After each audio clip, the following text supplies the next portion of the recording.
प्रयागराज पहुंचे यूपी के deputy CM Keshav Prasad Maurya ने प्रदेश की कानून व्यवस्था को लेकर सपा और कांग्रेस द्वारा बीजेपी सरकार पर किए जा रहे हमले पर करारा जवाब दिया है। उन्होंने कहा कि यूपी में बीजेपी की सरकार है। उन्होंने कहा कि जो भी कानून हाथ में लेगा वो उसके खिलाफ कड़ी कार्रवाई की जाएगी।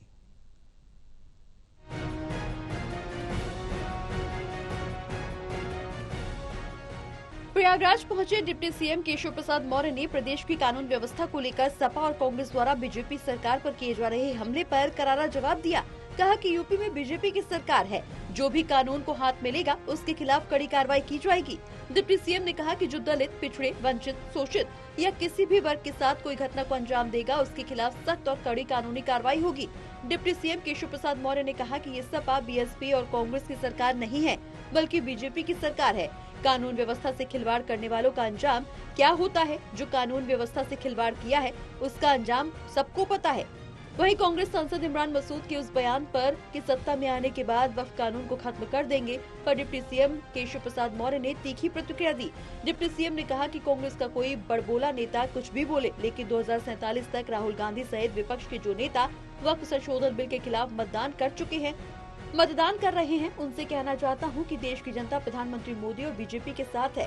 संसद के माध्यम से कानून बनाने का जो अधिकार बाबा साहेब भीमराव अम्बेडकर ने दिया है, इसीलिए वक्फ संशोधन कानून संसद में बना कानून है। इस नए कानून से गरीब मुसलमानों का भला होगा, गरीब मुसलमानों के जीवन में खुशहाली आएगी, उनकी गरीबी दूर होगी।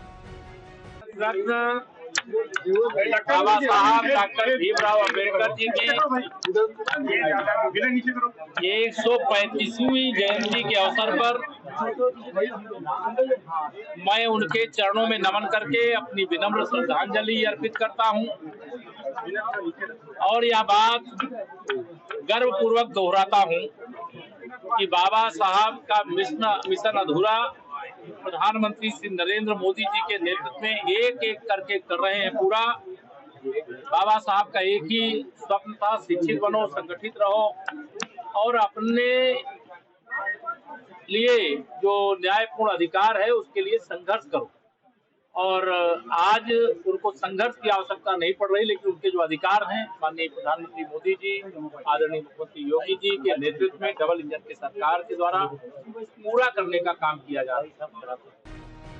हालांकि उन्होंने ये भी साफ किया कि मुसलमानों को शिक्षित होने का अवसर मिलेगा, उन्हें रोजगार पाने का मौका मिलेगा। उन्होंने कहा कि जो बीजेपी विरोधी राजनीतिक दल है वो गरीब और शिक्षित मुसलमान को भड़काने का काम कर रहे हैं, लेकिन बहुत बड़ी संख्या में मुसलमान समझ गया है कि अब मोदी जी ही गरीब मुसलमानों का भला कर सकते हैं। टोटल टीवी के लिए प्रयागराज से आरिफ राजू की रिपोर्ट।